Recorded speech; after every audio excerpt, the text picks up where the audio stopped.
नमस्कार। आज फिर उपस्थित हुआ हूं एक जन्म कुंडली के साथ में। ये आप दर्शकों की द्वारा भेजी गई जन्म कुंडली है।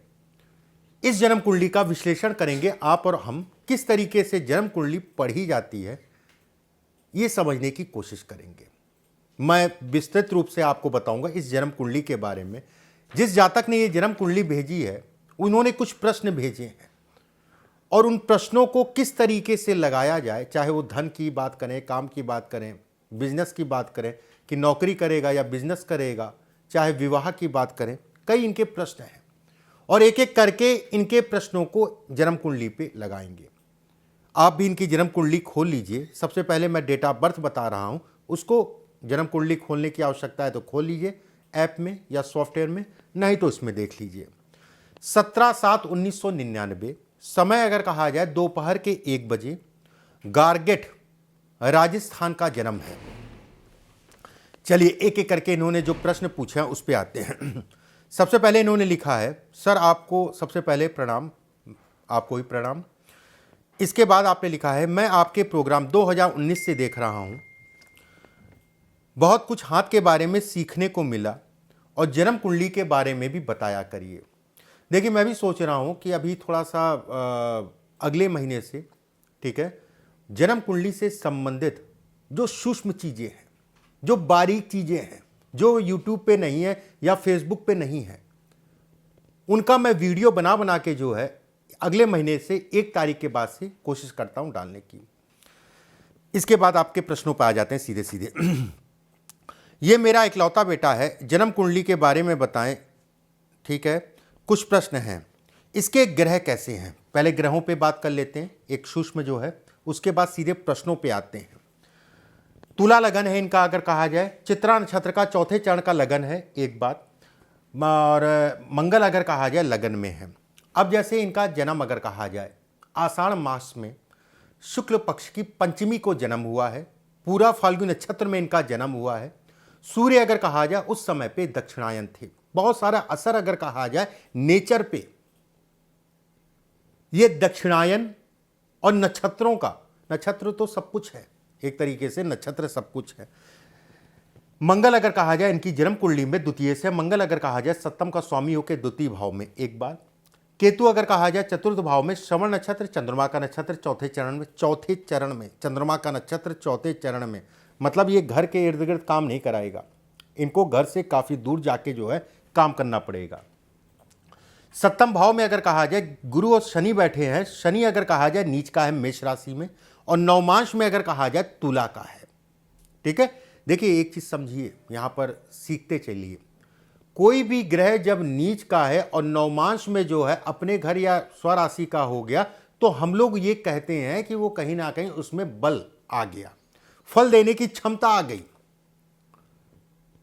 फल देने की क्षमता आ गई। लेकिन यहां पर एक और थ्योरी काम करती है, जिस घर में वो नीच का है उस घर से संबंधित चीजों में कहीं ना कहीं व्याधि या तनाव उत्पन्न करेगा।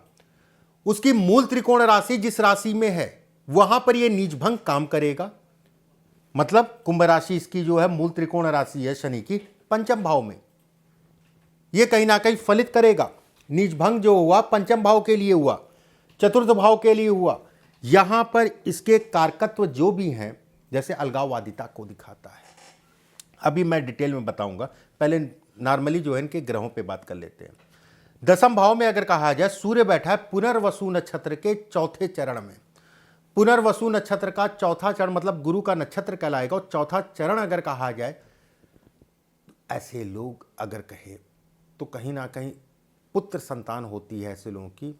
ठीक है, लेकिन पुत्र संतान बड़ी मनोबल के बाद होती है, अगर हो जाती है तो लड़का कहीं ना कहीं जो है घर परिवार का नाम रोशन करती है एक बार। वहीं बुध और राहु अगर कहा जाए, बुध पुष्य नक्षत्र के चौथे चरण में, जो कि शनि का नक्षत्र कहलाएगा, शनि सप्तम में, बुध के पास पूर्ण रूप से बल है। वहीं राहु अगर कहा जाए बुध के नक्षत्र अश्लेषा नक्षत्र, बुध का नक्षत्र है। चंद्रमा अगर कहा जाए तो शुक्र के नक्षत्र में है। अब यहां पर जन्म कुंडली में राजयोगों की बात करें, सुनफा, सूर्य चंद्रमा का राशि का परिवर्तन, पारिजात योग, अम्ला योग, कई ऐसे राजयोग और दुर्योग बन रहे हैं। ठीक है, उस पर जाएंगे तो बड़ा समय लग जाएगा। अब सीधे सीधे प्रश्नों पर आ जाते हैं।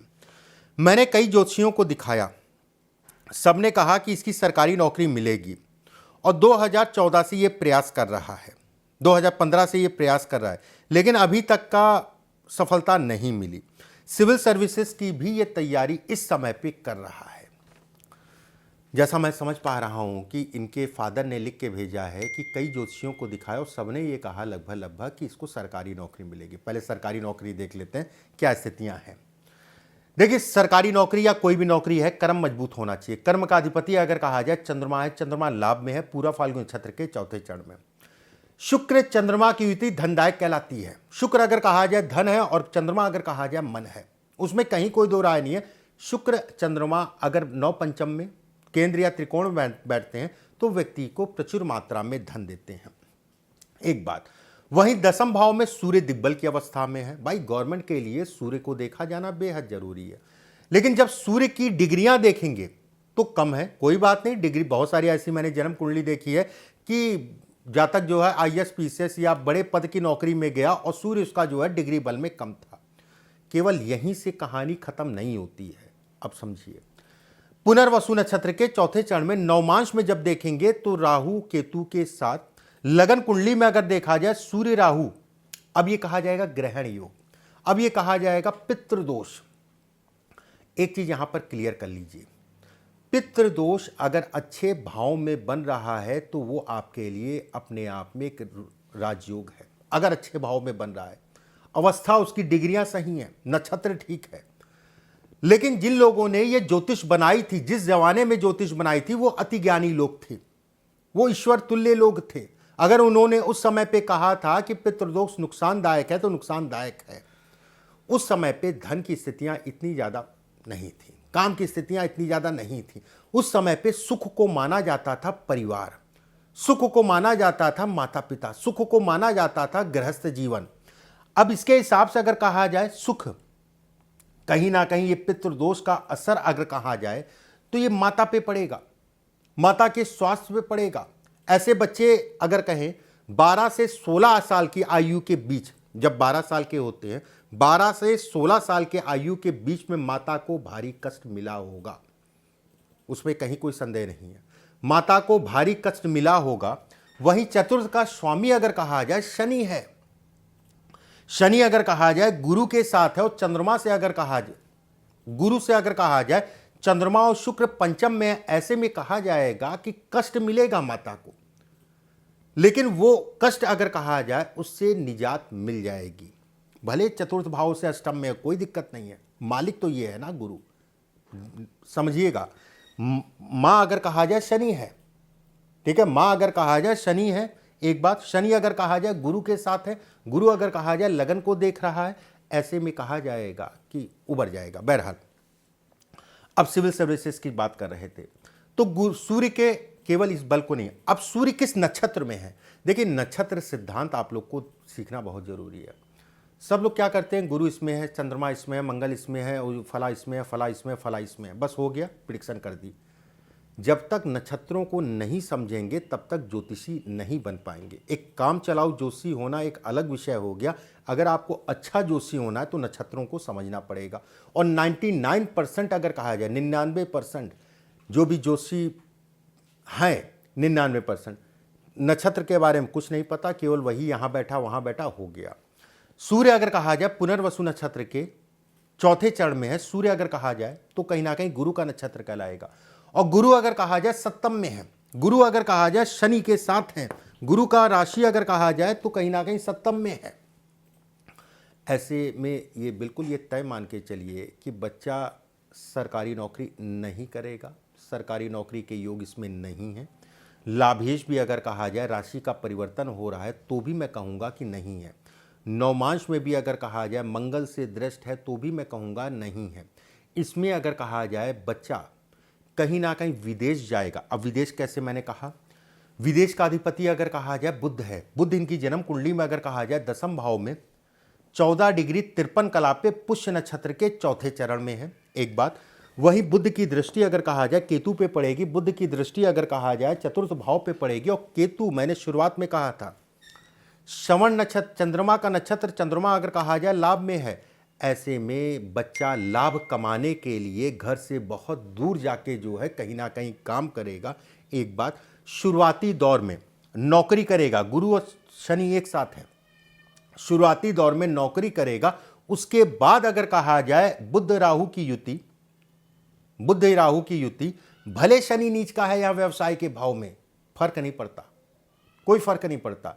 देवगुरु बृहस्पति के साथ है और देवगुरु बृहस्पति की पंचम दृष्टि अगर कहा जाए शुक्र चंद्रमा पे पड़ रही है, ऐसे में कहा जाएगा एक गज केसरी योग का निर्माण।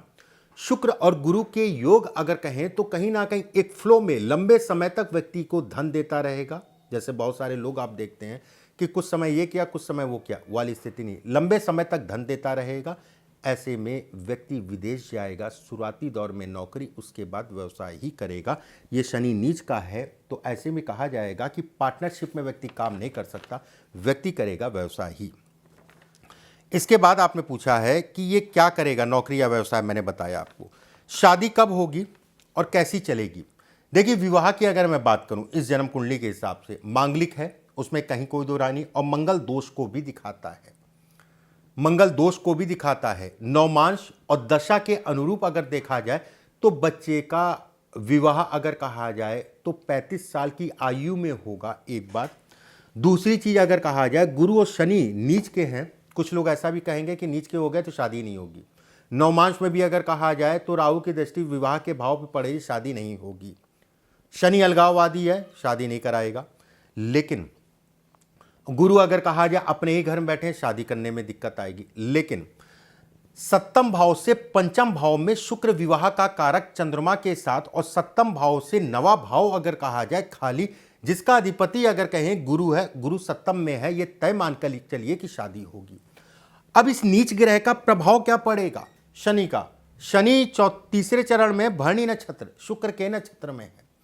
ऐसे में कहा जाएगा पहला चरण या तीसरा चरण, कोई भी नीच ग्रह वो भी पापक ग्रह अगर शुक्र के नक्षत्र में पहले या तीसरे में बैठता है तो पहले शादी से संबंधित चीजों में व्यक्ति को सुख नहीं मिलता। दूसरा विवाह व्यक्ति का होगा, 2 विवाह इसमें होगा। 99% मैं कहूंगा, 1% ऊपर वाले पे। 99% अगर कहा जाए इस जातक का 2 विवाह होगा। पहला विवाह कुछ समय में ही टूट जाएगा, एक बात। दूसरा विवाह अगर कहा जाए चलेगा। शादी अगर कहा जाए 35 साल की आयु में व्यक्ति की शादी होगी, 35वें साल में व्यक्ति की शादी होगी। हमारी सेवा करेगा, हर माता पिता चाहते हैं कि बच्चा हमारी सेवा करे। यहां पर एक चीज समझिए, जन्म नक्षत्री अगर कहा जाए पूरा फाल्गुनी नक्षत्र का है, जन्म ही अगर कहा जाए पूरा फाल्गुनी नक्षत्र का चौथा चरण है। ऐसे लोग अगर कहें तो अपने धर्म कर्म माता पिता सेवा करते हैं।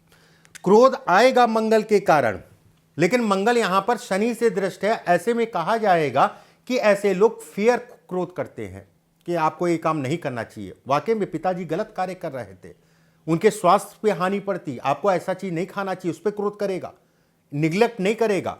लेकिन सेवा की अगर मैं बात करूं, भाग्य से सेवा भाव देखा जाता है, इस चीज का ध्यान रखिएगा। भाग्य अधिपति अगर कहा जाए बुध है, राहु के साथ है। राहु अगर कहा जाए जेट इंजन है, राहु ग्रह नहीं है, आप सभी जानते हैं, ठीक है। राहु ग्रह नहीं है, आप सभी जानते हैं। चंद्रमा और धरती का इंटरसेक्शन, जहां पर घर्षण जो घूमती है, घर्षण होता है, वहां से राहु और केतु जो है कहीं ना कहीं पैदा होते हैं, ग्रह नहीं है। ऐसे में कहा जाएगा व्यक्ति की सोच कहीं ना कहीं माता पिता की सेवा करने वाली, एक बात। वहीं पे केंद्र में अगर कहा जाए पापी ग्रह और शुभ ग्रह दोनों हैं तो धन तो देंगे, सेवा भी कराएंगे। लेकिन पिता का भाव बुध है, पिता का भाव अगर कहा जाए बुध अगर कहें दशम में है, राहु के साथ है, और कहीं ना कहीं कर्म का चतुर्थ का स्वामी अगर कहा जाए शनि है। बच्चा आपसे ओवरऑल लाइफ अगर कहा जाए लगभग दूर रहेगा, सुख मिलेगा, आना जाना होगा, ठीक है, उसमें कहीं कोई दो राय नहीं है। अब जैसे आपकी जन्म कुंडली देखिए, आप बच्चे की जन्म कुंडली से आपका देखा जाए, पिता से द्वितीय में सूर्य का होना, और सूर्य अगर कहा जाए पुष्य नक्षत्र पुनर्वसु नक्षत्र के चौथे चरण का है। ऐसे बच्चों के माता पिता अगर कहा जाए तो कहीं ना कहीं सरकारी तंत्र में नौकरी करने वाले और एक अच्छे पद पे होने चाहिए। इसके बाद बिल्कुल सेवा करेगा। हेल्थ कैसी रहेगी, देखिए हेल्थ में अगर बात करें, तो शनि यहाँ पर डिस्टर्ब करेगा, शनि यहाँ पर डिस्टर्ब करेगा। शुक्र के नक्षत्र में है, आंतों से संबंधित, पेट से संबंधित, गुरु के साथ है तो लीवर, फैटी लीवर से संबंधित चीज़ों पे असर पड़ेगा। जिस समय पे शनि का गोचर अगर कहा जाए मेष राशि में गोचर करेगा, मेष राशि में 28-29 में, वो समय विवाह से संबंधित चीज़ों के लिए खराब है अगर उस समय पे विवाह की बात करें, या फिर कह लीजिए स्वास्थ्य से संबंधित चीज़ों के लिए खराब है, ठीक है।